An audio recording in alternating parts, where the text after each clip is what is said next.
Boa tarde, bem-vindos a mais um Rascunhos Econômicos. Eu sou o Léo.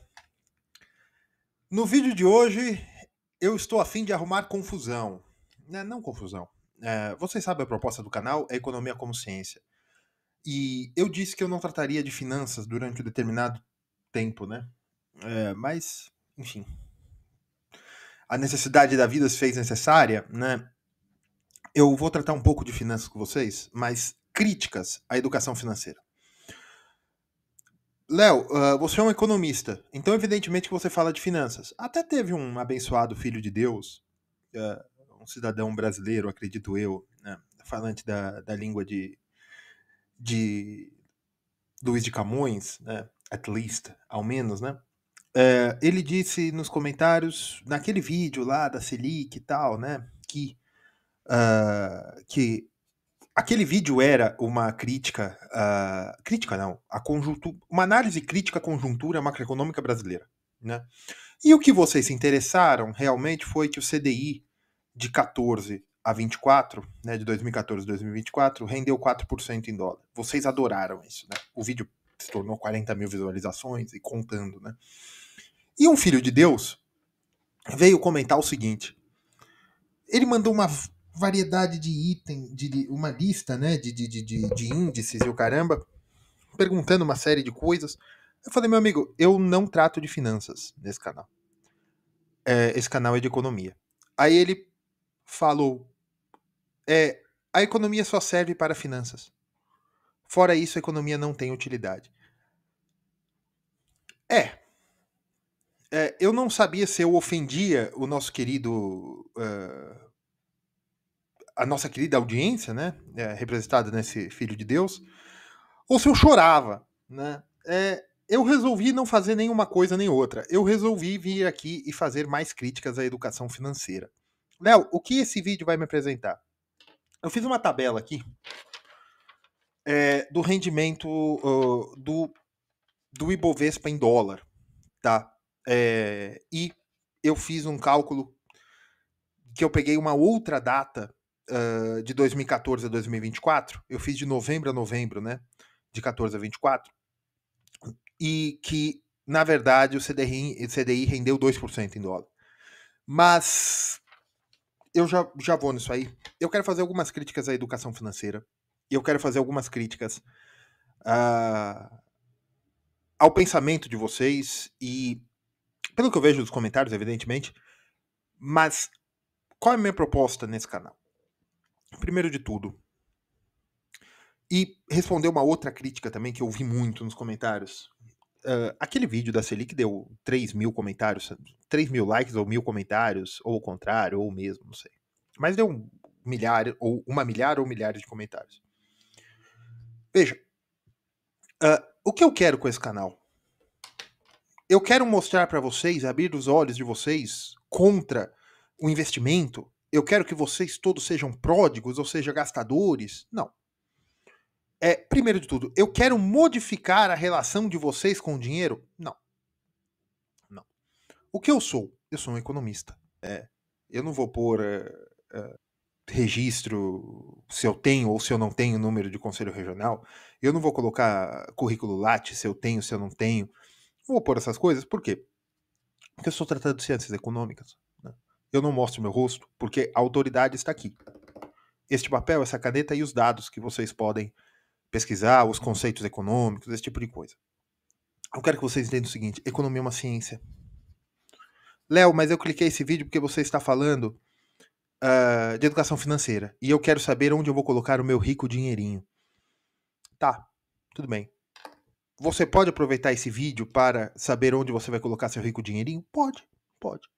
Da mesma forma que você assistindo um podcast ou um canal especializado em automóveis, você pode ter uma decisão de investir na Mercedes, na Tesla, né? Ou você pode ter uma decisão de investir em empresas de energia, né? Porque você considerando que, olha, de fato os carros elétricos vieram para ficar, então vou investir em empresa de energia. Ou você assistindo um canal de geopolítica, né, você vai ter a decisão de comprar ações em empresas do ramo bélico ou até de comprar ações de empresas que mexem com commodity, comprar ou investir em letras de crédito do agronegócio. Você pode tomar essas decisões. Você pode tomar essas decisões. Mas veja, não é porque a geopolítica só serve para o mercado financeiro, ou porque podcasts, ou você aprender sobre carros, você aprender sobre como funciona uma indústria, como você faz uma paçoca, por exemplo, como você faz uma indústria de pregos, como você faz uma indústria de bicicletas, né, esses vídeos de curiosidade que tem no YouTube. Não é para isso que servem esses vídeos. Esses vídeos servem para conhecimento e entretenimento. Entretenimento com conhecimento, né? Um ramo de documentário light, né? Soft. E para que isso tudo? Eu não sei. Vocês têm que entender o seguinte: o conceito de utilidade é um conceito liberal. Quem trabalhou muito com isso foi Stuart Mill. Então, esse negócio de utilidade, para que me serve tal coisa, é um conceito liberal. E tem coisa. E se você só deve fazer aquilo que é útil a você, isso é um conceito plenamente liberal, e isso é um conceito plenamente pequeno burguês. Há coisas que têm valor por existirem. Qual é a utilidade da Capela Sistina? Qual é a utilidade das pirâmides de Gizé? Qual é a utilidade daquele templo lindíssimo que tem no Camboja, se não me engano? Esqueci. É um todo de pedra, tal, das pirâmides astecas. Qual a utilidade disso tudo? Qual a utilidade da Amazônia de pé? Qual é a utilidade do Brasil continuar um Estado, uma república federativa, e não 2 ou 3 dezenas de republiquetas? Qual a utilidade de tudo isso? É utilidade econômica? Não é. Veja, a economia é uma ciência que estuda a produção, distribuição, repartição ou logística, né? Que logística já virou uma ciência em si, mas eu digo, como você distribui as riquezas, como você administra as riquezas, como é que você produz riquezas. Mas a ciência econômica não é uma base moral ou uma base para tomar decisões. Léo, mas a base da ciência econômica é trade-off. Ela te ajuda a apresentar os trade-offs do ponto de vista de valor econômico. Mas quem determina se você vai gastar ou não é você, por suas escolhas, que podem ser morais, sociais, culturais.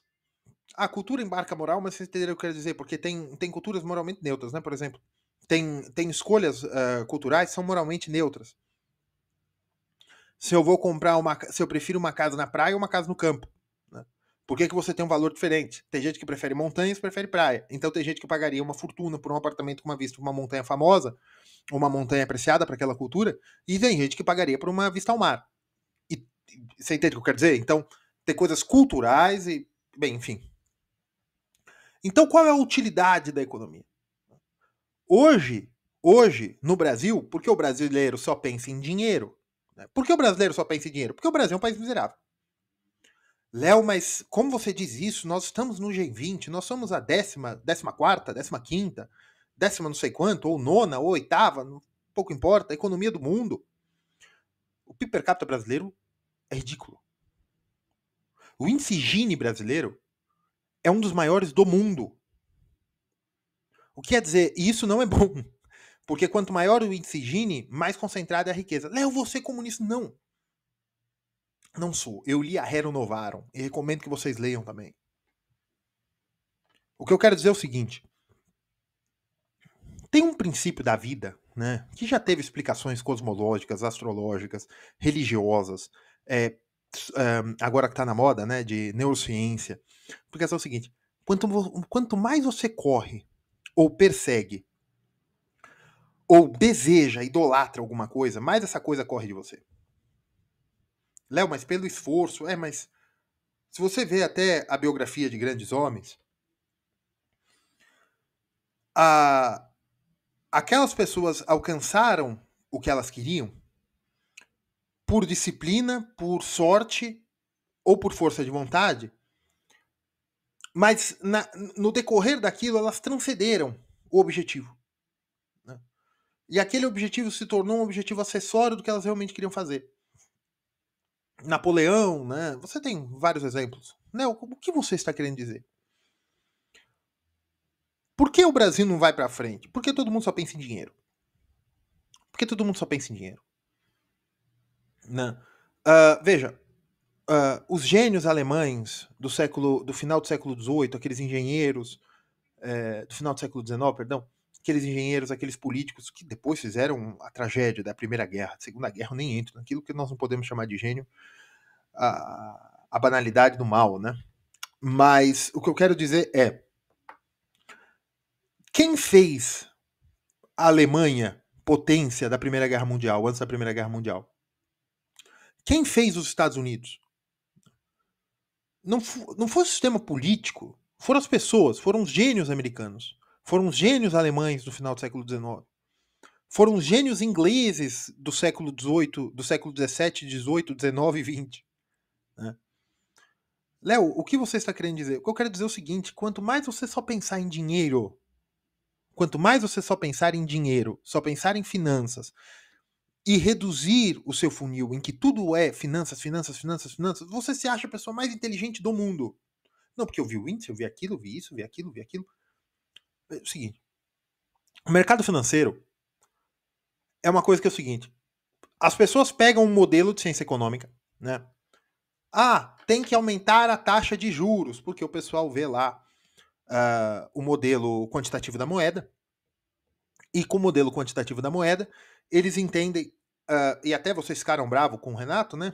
Que ele disse, imprimir dinheiro, é mito que a impressão de dinheiro gera inflação. Não, pelo amor de Deus, porque o aumento da base monetária, o aumento da circulação não é M0, é M1 que causa inflação.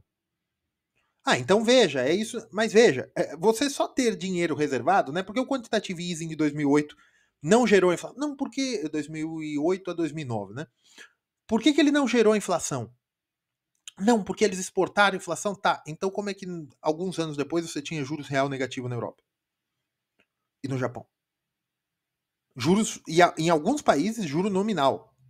O Japão ficou com juros nominal até o meio da década de 2010, se eu não me engano. Não me engano. Mas coisa, para alguns títulos, coisa pequena, mas tinha juros nominal negativo. Por quê? Não, mas veja, isso aí é o Black Swan, né? É o cisne negro. Então é o seguinte, né? Todo mundo do mercado, um dá a mão pro outro e fala, olha, quando a inflação sobe, a expectativa é que a taxa de juros aumente. Aí, então, você tem que olhar o indicador de desemprego. Por quê? Você olhando o indicador de desemprego, você sabe que a autoridade monetária, o Banco Central ou o Fed, o Banco Central brasileiro ou o Fed, dependendo do país que você está olhando, evidentemente, você sabe que quando o desemprego diminuir, né, significa que a atividade econômica está voltando ao normal, o Banco Central pode aumentar a taxa de juros. A autoridade monetária, né, o Federal Reserve, não importa. Quando isso não acontece, Banco Central, Banco Central frustra as expectativas, ninguém esperava, isso é um cisne negro, isso é um Black Swan, né? É porque, meu amigo, você travou, né, na ISLM, ou na teoria quantitativa da moeda, na teoria quantitativa da moeda, né, dos monetaristas, ou enfim, e você pega uma escola e você se converte à escola, né? Se você pudesse pagar dízimo pro Milton Friedman ou pro Keynes, você pagava. Né? Porque ele é a sua... Por quê? Porque no ponto de vista é o seguinte, é básico o que está acontecendo. Ninguém quer pensar. Ninguém quer pensar. Por quê? Porque pensando você pode errar. Não, meu rico dinheirinho, você pequeno burguês, você tem medo. Você tem medo. Então o que eu faço? Eu, como um pequeno burguês, eu quero investir meu rico dinheirinho, né? 100 mil reais. Né? Eu quero investir meu rico dinheirinho. O que eu vou fazer? Eu vou deixar na corretora. Né? Vou deixar no banco. Mas o banco, né? A função do banco não é me ajudar. A função do banco é ganhar dinheiro. A função do padeiro também não é te ajudar dando pão. Ele quer que você... Vocês leem tantos liberais aí que o interesse individual, evidentemente, e o que segura é a ética comum. Né? E quanto menos ética disponível na sociedade, mais o Estado é chamado pelos próprios cidadãos a intervir. Por quê? Porque o Estado é o poder repressivo. Se você não tem. Ó, veja, Durkheim para vocês. Isso é Durkheim. Isso não é Marx. Isso é Durkheim. E uma vez eu fui expulso de uma roda de discussão da Unicamp. Eu estava na escola. Nós fomos visitar a Unicamp e terceiro ano do ensino médio, a escola, eu nem sou de Campinas, mas a escola levou uma excursão num sábado para ir porque estava tendo uma feira de profissões ou feira de carreira, sei lá na Unicamp. E uma roda de sociologia, eu tenho pessoas para confirmar essa história, é que muitas delas não falam mais comigo, mas numa roda de sociologia, tinha uma professora de sociologia lá, e eu peguei, perguntei, lá eles estavam falando de um monte de autores, eu peguei e falei assim, eu pensei seriamente em fazer sociologia, né? Eu peguei e falei assim, é, excuse me, né? Com licença. Eu falei em português, evidentemente. Eu falei, com licença. Uh, vocês têm algum autor conservador de sociologia? Vocês tratam de algum autor conservador? Eu senti. Aí que eu entendi a sociologia de Durkheim. Eu entendi a coerção social que leva à coesão na hora. Coerção social é você reprimir para que o corpo fique coeso, né? Então a coerção leva à coesão. Né? Eu olhei assim, pessoal, não me expulsaram, mas eu me senti convidado a me retirar daquela roda de discussão. Né? Então, um caos aí para contar para vocês. Mas, evidentemente que Durkheim é conservador, né? Nos olhos dos... Durkheim é conservador, né? Conservador também no sentido laico da palavra. Mas, enfim. Mas veja, se vocês entendessem Durkheim, né, vocês iriam entender toda essa palhaçada que vocês falam, que o Estado se interferir na economia é uma decisão comunista ou é uma decisão do governo central, é propaganda comunista. Não, na maioria das vezes é o seguinte. Na maioria das vezes é o seguinte. Não há mais moralidade social que faça uma coesão. E o Estado precisa começar a entrar. O Estado precisa não. As pessoas sentem a necessidade de chamar o Estado para pôr ordem. Então o Estado vai tomando conta de várias áreas sociais. Né? E a economia é uma delas. A economia não é razão de ser da vida. A economia não é razão de ser do Estado. Numa visão cosmológica, né, que até a escola de Salamanca não disse isso. Não disse isso. Por que a escola de Salamanca não disse isso? Porque todo mundo já sabia disso na visão corrente da Idade Média. Né? Idade Média tardia, né? Idade Média exagerei, né? Enfim, do fim da Idade Média até a Revolução Francesa, era essa visão que as pessoas tinham. O dinheiro, né, a produção, o trabalho, é um fardo do homem. Então a economia é um fardo do homem que a ordem cósmica, né, o transcendente, coloca na cabeça das pessoas, força as pessoas a trabalhar. Porque é o ajuste do homem de novo à ordem natural. Né? Léo, o que você está falando? Você está falando o seguinte, uma cosmovisão de por que se trabalha e, consequentemente, por que existe economia. Existe economia porque o ser humano não vive no paraíso. Né? E aqui, tanto no sentido filosófico da palavra, como no sentido prático. O mundo não é um paraíso. O mundo é duro, nós temos que trabalhar para nos sustentar. E o trabalho dignifica o homem, né? Sim. Né? E tem uma outra também que não é verdade, né? Que eu não falar aí, né? Mas o trabalho, a função social do trabalho é suprir dinheiro para você e também para que você seja útil à sociedade. Né? O trabalho não é para você enriquecer. Você pode enriquecer pelo trabalho, mas apenas enriquecer te torna incompatível com a vida social. Você vira um ser desprezível. Você é válido, né? Teve muita gente aí falando, fala sobre os bilionários, tal. bilionário deveria existir. Quem sou eu para falar quem deveria existir ou não?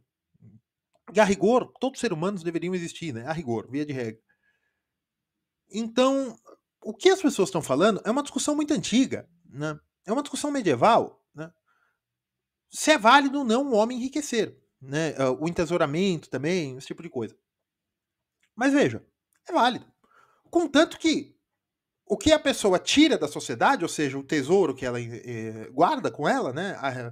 Que o entesouramento hoje é a reserva de valor, né? A reserva fiduciária, ou fiduciária não, a reserva pecuniária.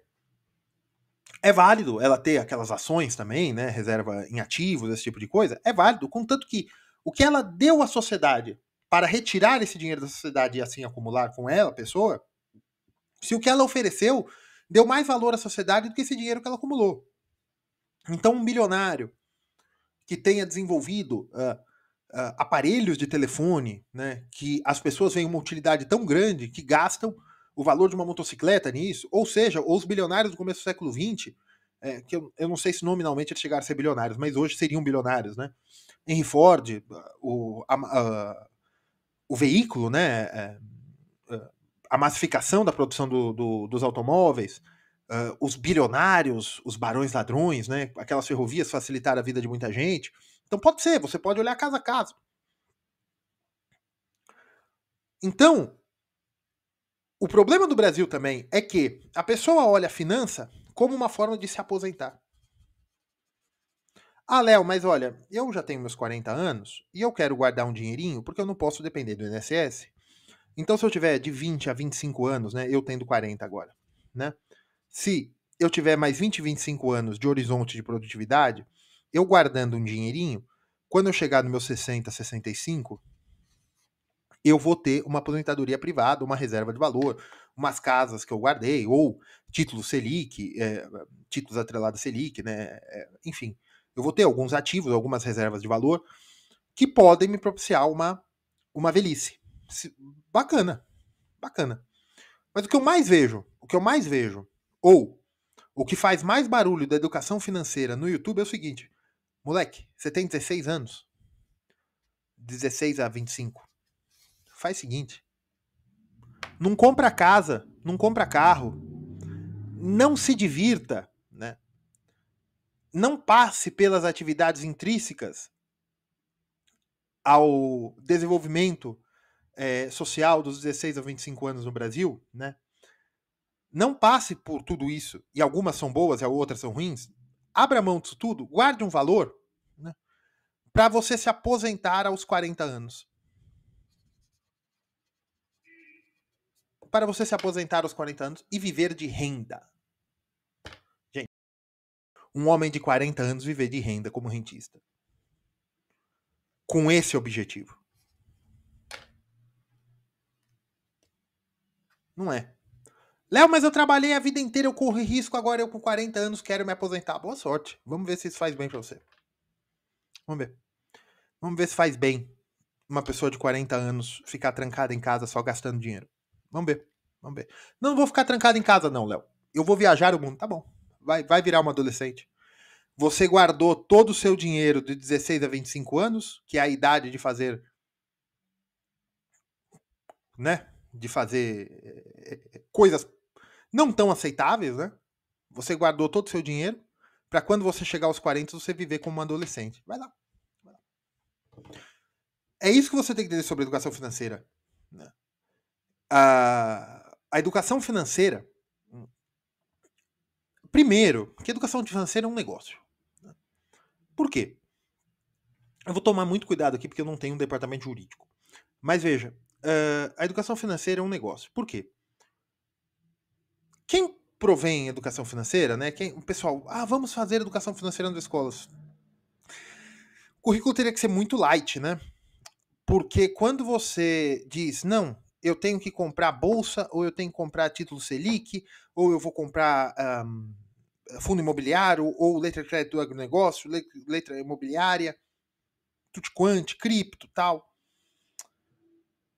Tá, eu vou falar uma coisa pra vocês. Se você pegar os números, você se perde. Você se perde. Tem períodos que a bolsa sobe 550% em 4 anos, tem período que ela cai 52% em 4 anos. Ah, Léo, mas é o Black... Hoje a gente consegue saber o porquê. Mas quando tá acontecendo, a gente não sabe.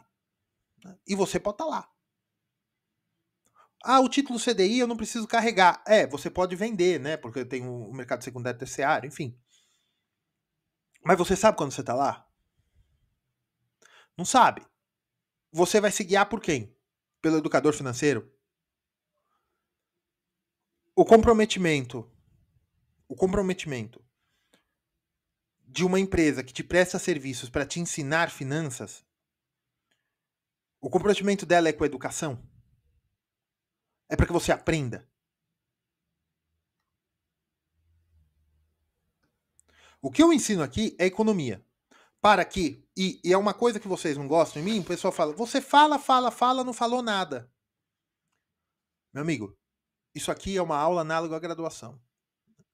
Eu espero que você seja um homem ou uma mulher adulta. Quem tem que saber o que é bom ou não para você é você. Salvo em várias exceções que você não é plenamente capaz. Quem tem que saber o que é bom para você é você. Eu não sou padre, então não me façam perguntas. Eu não sou padre, não sou pastor, não sou xamã, não sou imã, não sou monge budista, não sou nada disso. Você precisa de uma orientação. O que eu devo fazer da vida? Você pergunte aí, tem vários profissionais. Tem astrólogo, tem padre, tem psicólogo, né, que é o sacerdote leigo, tem psiquiatra. Você vai e pergunta para eles. A mim não me pergunte. Léo, o que eu faço com o meu rico dinheirinho? Se você é casado, você pergunte para sua mulher, para sua esposa. Vocês conversem, sentem, conversem. Se na sua relação conjugal, vocês determinaram que foi dessa forma. Eu não vou falar o que você tem que fazer com o seu rico dinheirinho. O que eu vou te falar é o seguinte. Sempre que você pensar em investir, pense em 2 conceitos que eu já tratei longamente em outros vídeos. Utilidade. Léo, você acabou de falar mal de utilidade. Sim, mas vocês vão entender o que eu quero dizer com essa aqui. Utilidade e preferência temporal. Essa utilidade é a única utilidade que vale a pena, né? Que é a utilidade do valor pecuniário, que é do dinheiro mesmo, né? Do valor. Não, porque você fala valor pecuniário, você não fala dinheiro. Porque pecúnia é o meio de transação e valor é o quanto o meio de transação vale, né? Então, ele já está abstraindo a inflação, né? É como se fosse aquela coisa indexada, que é quando você pergunta para uma pessoa mais velha, meu pai é muito assim, pai, quanto que era um Opala em 1970? Nem sei se tem Opala em 70, mas não. Quanto era um Fusca em 1970? Ah, devia ser hoje coisa de 20 mil. Pô, 20 mil, 1970? 20 mil reais, né? Como você sabe? Não, porque o aluguel era tanto, uma casa nova era tanto, então se você pegar, deve valer mais ou menos isso. Vocês entendem? Perguntem para as pessoas mais velhas. Elas não sabem a conversão do dinheiro daquela época, né, com inflação, com mudança monetária, com todo esse tipo de coisa, mas ela sabe que existe um bem de referência. Porque as pessoas mais velhas não, eu também começo a fazer isso, né, porque o real também perdeu 80% do valor, né, então, ao longo do tempo, né, quando eu já me dava como gente, né, então a gente começa a pensar, não, quanto que era? Devia ser uns 150, 120 mil reais hoje, porque na época você comprava um apartamento por tanto, tal. Você veja o que a gente faz, é o seguinte, nós pegamos bens de referência, né? Bens de referência, por quê? Ninguém faz isso, por exemplo, com, uma linha de telefone em 1997 era R$ 1.000, vamos supor, mas era um valor alto, R$ 1.000. Então hoje, R$ 1.000 não vale nada, né? Porque houve deflação, né? Porque hoje eu faço um plano de R$ 30, né? E às vezes eu só compro chip por R$ 5, vamos supor. 10, R$ 15 um chip de linha telefone móvel. Bem, então houve uma deflação. R$ 15 hoje compra o que R$ 1.000 comprava. Evidentemente não. Por quê? Porque a utilidade de ter uma linha de telefone, né, a utilidade por escassez também, né? Tanto aqui também é por escassez, né? O valor escassez, porque ele também tinha o valor de troca, né? Linha de telefone. Mas enfim, a utilidade de ter um telefone, tanto para consumo como para troca, é muito menor hoje do que era naquela época. Entenderam o que eu quero dizer? Então, você usa bens de referência em que a utilidade mantém-se a mesma. Ou seja, o que eu quero fazer com aquele bem mantém-se estável. O que quase todo mundo ainda quer ter uma casa. E a quantidade de casa para a quantidade de pessoas que existem ainda se mantém numa constante. Um pouquinho para mais, um pouquinho para menos, depende da série histórica, mas ela oscila numa constância. Né? Até porque as cidades também mudam a dinâmica. Às vezes, antes, em São Paulo, o melhor lugar para comprar uma casa era na região do Ipiranga ou na região do Morumbi, e hoje o pessoal já está preferindo o Alphaville. Você entende o que eu quero dizer? Você também muda a utilidade do bem em si. Então, você precisa de referências para você saber o que é valor. Porque o dinheiro ele só tem valor de referência, né? Os bens financeiros, né? O meio circulante ou a moeda escriturária, ela só tem referência mediante aos bens presentes na economia. Por isso que aquela máxima, imprimir dinheiro gera inflação. Tende a. Mas eu não posso chegar para vocês e falar sim, gera. Por quê? Porque nós temos exemplos muito importantes da história que isso não aconteceu. O que gera inflação é o aumento de circulação do dinheiro na economia. Mas se você tem mais. E inflação não é o aumento da base monetária. Porque se você está fazendo uma relação de identidade, né? Imprimir dinheiro gera inflação. Então você está fazendo uma identidade. É a identidade de que se eu aumento dinheiro, eu aumento inflação. Retilineiamente. Certo? Não é assim. Então qual é a proporção? Ou às vezes não acontece? Então não dá para você falar. Então tem alguma coisa intermediária, que é o seguinte, não, é a quantidade de dinheiro que entra em circulação na economia. Então qual é a absorção? Não, a absorção é quando você aumenta a quantidade de bens produzidos e isso é proporcional à quantidade de dinheiro que entra. Tá. Quando isso não acontece, tem inflação? Sim. Então se eu tiver um exemplo do contrário, então tá errado. Não, porque vai ter uma explicação. É lógico, porque veja, a sua identidade está errada. É lógico que tem outras explicações, mas para educação financeira e para jornalista de TV paga, tá ótimo isso aí. Agora, eu como economista, que faço um canal de economia, e o Renato fazendo aquele vídeo do... Eu nunca sei falar o nome daquele sueco. Mas enfim. Vocês vejam que o nosso compromisso é com a ciência. Não é com a sua educação financeira. Nosso compromisso é com a teoria econômica. O meu compromisso é com a teoria econômica. O compromisso do Renato também, evidentemente. Nós estamos aqui passando educação. Nosso compromisso aqui é com a ciência. Também teve um comentário que o pessoal falou: logo, logo o Léo tá vendendo curso. Olha, eu sou economista e vocês veem que eu dou aulas de economia. Se oferecer aulas para pessoas que querem pagar aulas de economia, macro, micro, economia política e tudo quanto que a pessoa achar que eu tenho capacidade para ensiná-la. Econometria, sou muito bom econometrista. Esse tipo de coisa. Se a pessoa, se eu quiser montar um curso de economia ou de macro ou de micro, enfim, posso.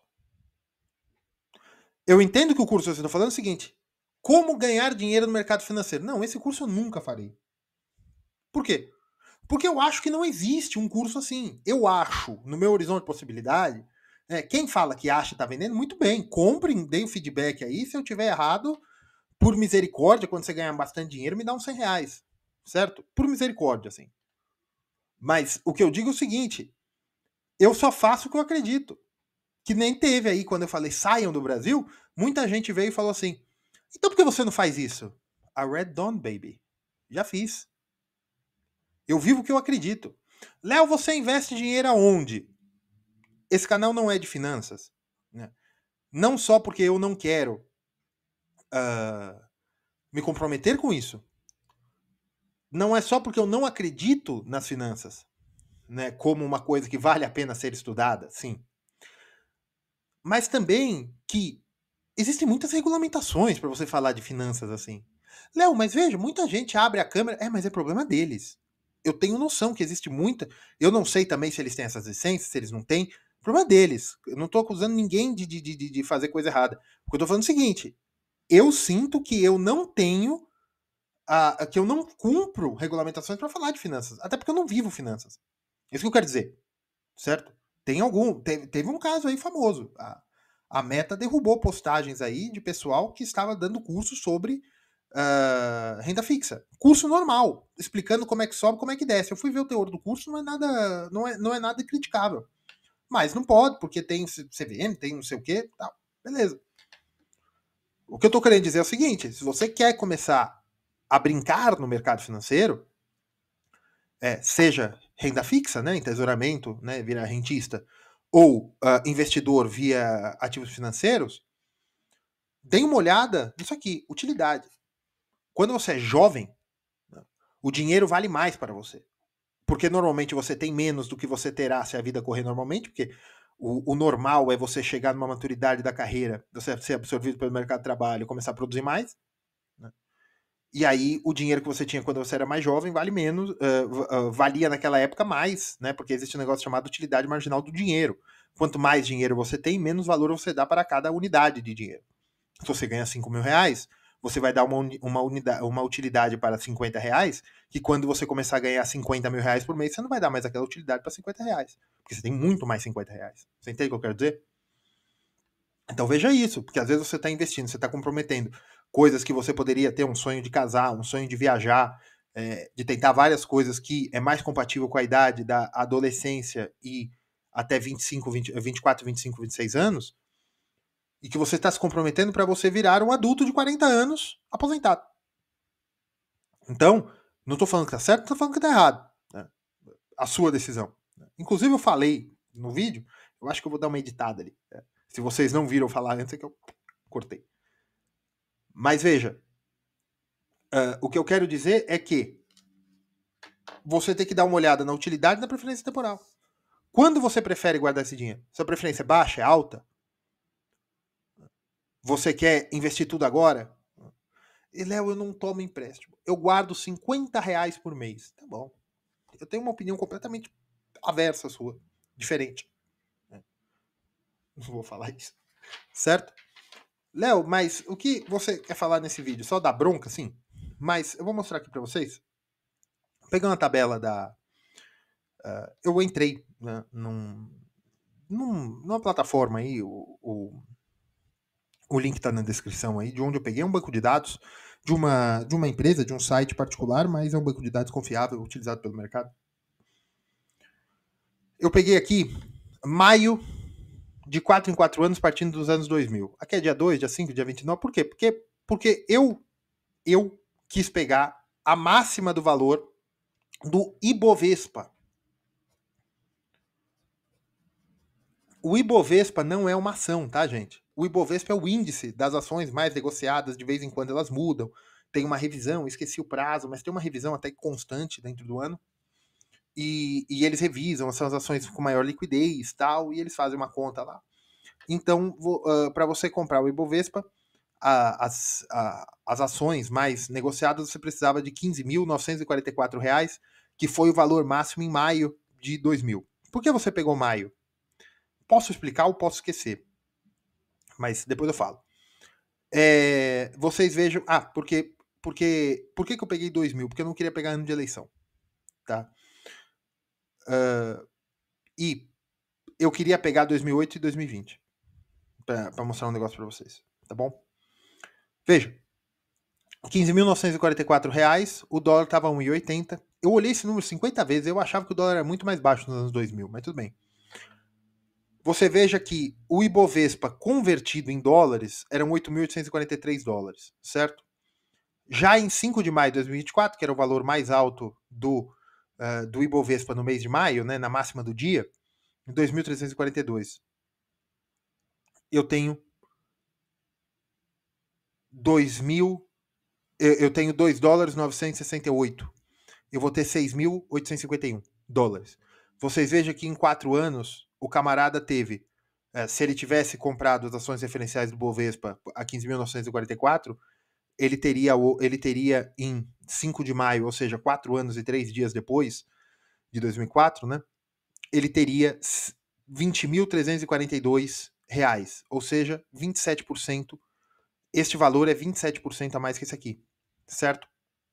Mas, em dólar, o valor que ele teria em dólar em 5 de maio de 2004 é 22% menor do que esse aqui. certo? 2000 a 2004. De 2004 a 2008, 2004 a 2008, nós temos um pulo. Por quê? A crise de 2008 já havia acontecido. É final de 2007, o Lehman Brothers, se eu não me engano. Mas que ela começou a ganhar forma e começou a afetar ou não países emergentes e tal. O Brasil tinha grau de investimento na época. O Brasil se beneficiou nesse primeiro momento. Veio muito capital e a máxima foi 73.920, certo? O real a 1,65, o dólar a 1,65, nós tínhamos uma bolsa a 44.470 em dólar, conversão da época. 553% esse valor maior que esse e 263 em reais. A valorização do dólar mais a valorização do Bovespa fez uma mina de ouro em dólar. Mas aí entra o conceito de utilidade também.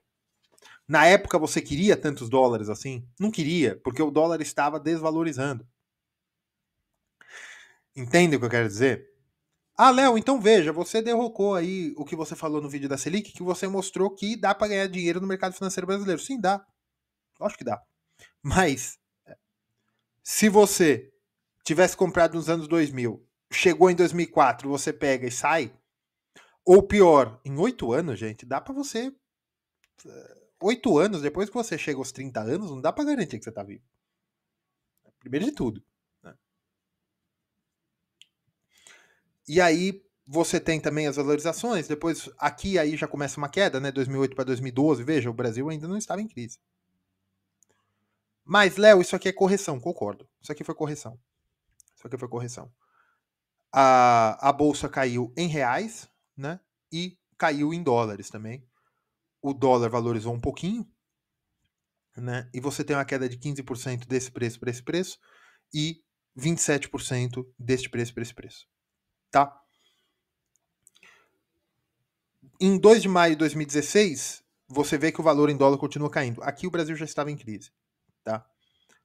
O dólar já deu a disparada e aí você tem metade do valor 4 anos depois, tá bom?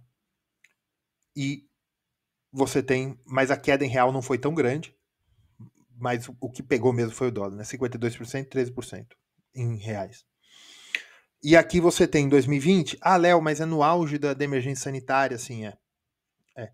Mas veja que engraçado, né? Teve um crescimento em real e teve um crescimento em dólar. Isso é interessante, né? 5,9% em dólar. Teve um crescimento de 60 e tantos por cento em reais, né? Desse preço para esse preço, né? Mas você tem um crescimento em dólar. Léo, por que você está mostrando essas tabelas? Porque ninguém sabe nada. Como é que você toma uma decisão olhando isso aqui? Léo, mas evidentemente, você faz análise fundamentalista, você faz isso, você faz aquilo. Tá, primeiro. Você carrega ações? O certo é carregar. Né? Outra coisa. Aqui também, no índice Bovespa não, né? Mas se você comprar ações que compõem o índice Bovespa e são pagadoras de dividendo, você não pode olhar o valor bruto que você está recebendo dividendos. Sim, esse é o objetivo da Bolsa. Só que eu quero mostrar aqui o desempenho do índice, né? Mas você veja também, você tem o trade-off de você tirar os dólares para os Estados Unidos. Ou comprar em ouro, ou comprar uma casa bonita para valorizar, investir em você, fazer uma faculdade, né? Um curso de línguas, virar um polímata, né? Fazer uma viagem. Né? Veja, não é tão simples. E aqui a bolsa está voltando a subir, mas veja, ninguém bateu o índice de 2012. Para não falar o de 2008. Né? Léo, mas se eu tivesse entrado em 2000 e vendido em 2008, eu estava bem. Sim, e você ia pôr o dinheiro aonde depois? É que tá. Você ia pôr o dinheiro aonde depois? Em 2008? Colocaria no CDI. Beleza. O CDI de 2008 a 2014, vocês vão falar que ele bateu o dólar. Beleza. Depois, você faria o quê? Depois você faria o quê? Porque aqui, ó. 29 de novembro de 2020. Não, 28 de novembro de 2014. O dólar estava 2,58. Certo? Pegando 100 dólares, são 258 reais. Segundo o site do Banco Central, 100% CDI, o Banco Central fez as contas para mim, R$ 258 tornaram-se R$ 624 em 29 de novembro de 2024. Com a taxa de câmbio a 6,11, você entrou com $100 em 29 de novembro, em 28 de novembro de 2014, você entrou com $100, né? Na verdade foi dia 29, tá?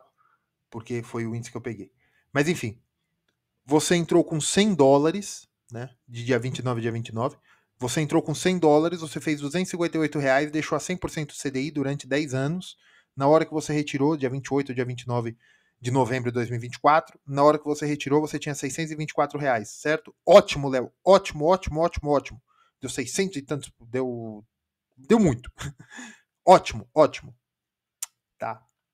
Tem um problema. Na hora que você for comprar dólar, você tem $102. Ele pagou em 10 anos 2%. Ah, Léo, mas veja, se eu tivesse feito isso dos anos 2000 a 2008, tá bom, beleza. Você vai fazer o que com o dinheiro depois? É isso que eu quero dizer. Porque vocês me criticaram tanto com a série histórica, né? Que foi só 10 anos que eu coloquei. Tá bom, mas veja, são 10 anos que passaram, né? E foram 10 anos contínuos, né? Não, mas eu podia ter vendido porque teve mês que o dólar deu uma corrigida, o real deu uma corrigida, ou isso, aquilo, teve mês, tá, mas você sabia. Você sabia. Se você sabia, não tem problema com a CVM, mas você sabia. Isso que eu quero dizer. Não são decisões fáceis. Finanças não é uma coisa fácil para eu sentar para você e ensinar para você tomar decisões. Por isso que eu prefiro vir aqui, né, e explicar para você ciência econômica. Por quê?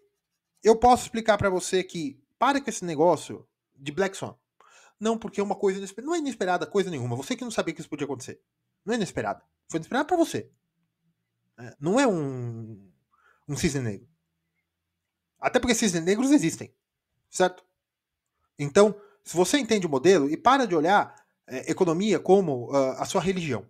Né? Não, porque eu gosto muito da escola econômica. Não, porque a China vai, porque os Estados Unidos, porque isso, porque aquilo. Não, para com isso. Para com isso. Você é adulto. Espero. Você toma suas próprias decisões. Quando você for estudar, se você quer uma utilidade na economia, aprenda os modelos. Aprenda o que é liquidez. Ah, você quer brincar com a teoria quantitativa da moeda, velocidade de circulação? Muito bem. Começa a pensar o seguinte: a velocidade da circulação da moeda não tem mais impacto na inflação do que a base monetária? Qual é o impacto de ferramentas de transação tipo Pix na inflação? Léo, não tem impacto nenhum. Como? É a velocidade de circulação do dinheiro. Se o dinheiro é muito mais líquido, isso impacta mais do que um determinado nível de emissão monetária. Você sabe fazer isso? Pode ter gente que está apostando para título aí que paga a inflação, que está vendo se ele vai fazer Selic ou vai pagar a inflação, porque ele acha que o IPCA vai estourar mais do que... Por quê? Porque tem gente muito grande brincando com isso aqui. Liquidez. Qual é o impacto do PIX na teoria quantitativa da moeda? Aplicando a teoria quantitativa da moeda para entender qual é o impacto do PIX na inflação. Certo? Qual é o impacto do IOF? O IOF vai gerar inflação? Sei lá. Provavelmente não. Provavelmente não. A causa inflacionária do Brasil não é... Eu acabei de falar isso aqui, mas a causa inflacionária do Brasil é mais por rigidez de contratos do que por aumento da base monetária. Léo, como assim? Sim, sim. O problema da inflação no Brasil é muito mais a indexação. Veja, e eu não estou falando que é um problema que tem que ser solucionado. Eu estou falando o que acontece. Se você quer mudar isso ou não, eu não sou eu que vou falar para congelar o salário mínimo, né? Mas por que indexação? Porque você tem contratos de concessão, né? Os pedágios, via contrato, eles aumentam o IPCA, mais alguma coisa, né? Porque tem o prêmio de risco também, tal. Pedágios, concessão de energia elétrica, concessão de água em alguns contratos, né? Porque a água é municipalizada, você tem companhias estaduais, mas a concessão é municipal, água e esgoto, né? Você tem contratos escolares, porque as escolas particulares, né? E faculdades particulares, o ensino particular, os professores têm um reajuste via sindicato, normalmente. Ah, mas educação particular, o sindicato tal. Mas você tem o que quer dizer, né? Você tem o ajuste da base, o ajuste da categoria. E isso ele paga a inflação passada. Se ele paga a inflação passada, você tem um negócio chamado inércia inflacionária, que sempre foi um grande problema do Brasil. Ah, mas, Léo, o aumento da base monetária força que a inflação, que a inércia inflacionária sempre suba. Tá bom, pode ser. Mas, como o Plano Real resolveu isso aqui? Limitou a emissão de dinheiro? Sim. E onde que se emitia mais dinheiro no Brasil? Bancos estaduais. E não era pelo aumento da base monetária via impressão de dinheiro, era reserva fracionária.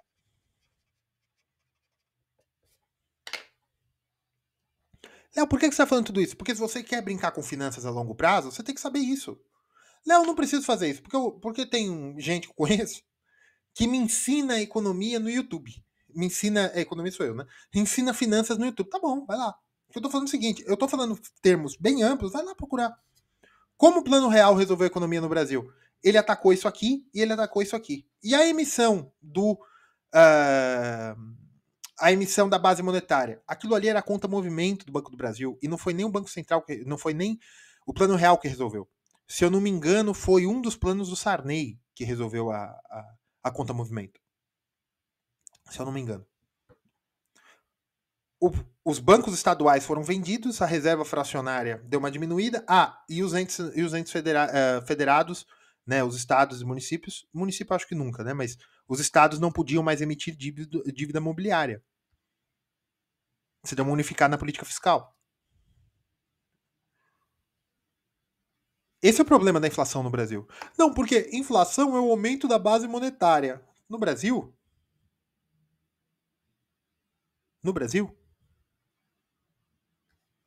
Sabe, desculpa se eu tô muito arrogante nesse vídeo, mas a quantidade de certeza que vocês têm nos comentários, continuem comentando. Eu gosto de discutir com vocês. Mas a quantidade de certeza, sabe? Vai vir um cara aí que vocês vão perguntar alguma coisa, se eu demorar para responder, ele vai vir e vai responder por mim, tá? Pode continuar respondendo, eu não tenho nada contra você, eu gosto, mas eu também adoro a quantidade de certeza que você tem. Eu acho muito bacana, tá? Quando eu crescer, eu gostaria de ter tanta certeza na vida assim. Uma crítica que vocês têm a mim é que eu divago muito, né? Eu sou muito prolixo e tal. Por quê? Porque eu não consigo chegar e falar, é isso, é aquilo. Eu consigo falar os números, ó, rendeu 2%.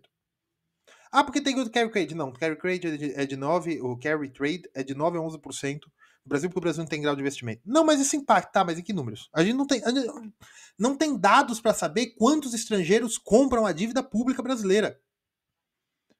Léo, como assim? Eu só consigo saber quem não é residente fiscal no Brasil.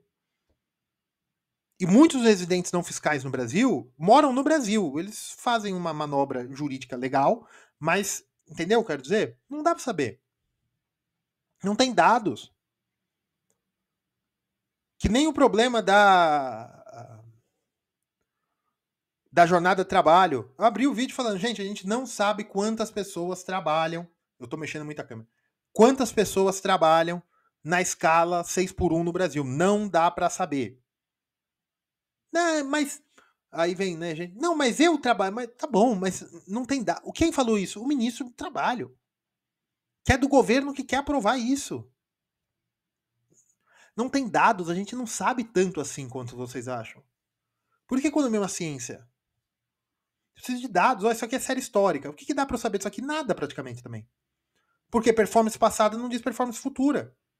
Ah, Léo, mas se eu tiver R$1 milhão e eu investir, eu vou estar muito bem. Tá bom, vai.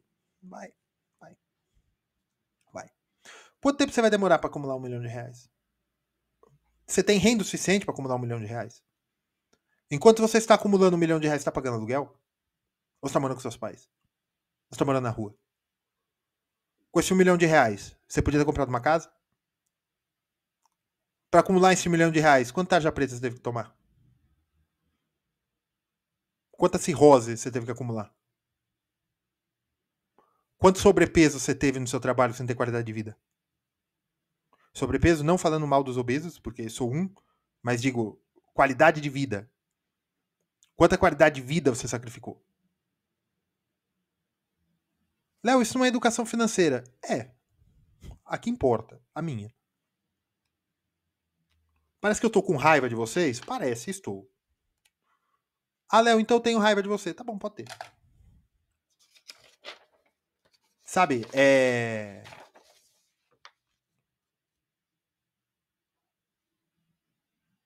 procurem os termos. Procurem o ferramental. Tá? As discussões econômicas é uma ciência riquíssima. Né? A tradição é meio trucada, mas é uma ciência riquíssima. E é uma ciência altamente teórica. Que você busca exemplos, série histórica, que nem eu peguei essa aqui, que você pode abranger, mas eu posso falar, não, mas aqui teve, em 2008 você teve a crise que trouxe liquidez, não, mas veja, aqui foi a pandemia, não, aqui você teve, acabou de perder o grau de investimento no meio do caminho, sim, mas o problema é o seguinte, você sabe se isso vai acontecer de novo amanhã? Não, mas daqui pra frente, Léo, a gente só pode recuperar, pior não pode ficar. Tem certeza? Tem certeza. Não, se você tem certeza, meu amigo, faça. Faça. E se der certo, por piedade, me dá um cascalho quando der certo. Por piedade. Tá? Agora, você entende o seguinte: quem é responsável por suas decisões é você. O que eu estou fazendo aqui? Eu não estou mandando você tomar decisões. Eu estou falando, ó, meu amigo, ó, seguinte, você tirou um tempo aqui para assistir meu vídeo, dá uma procurada no ferramental teórico econômico que a educação financeira mastiga e te dá pasteurizado. Procura aquilo ali de verdade. Dá uma olhada. Né? A economia só serve para finanças. Não. E a economia que você acha que você conhece não é economia. É super pasteurizado. É que nem o cara que acha que já comeu carne de porco, mas na verdade só comeu carne processada. Mecanicamente processada. Né? É isso, pessoal. Curtam, compartilhem, fiquem com Deus e leiam a Rerum Novarum.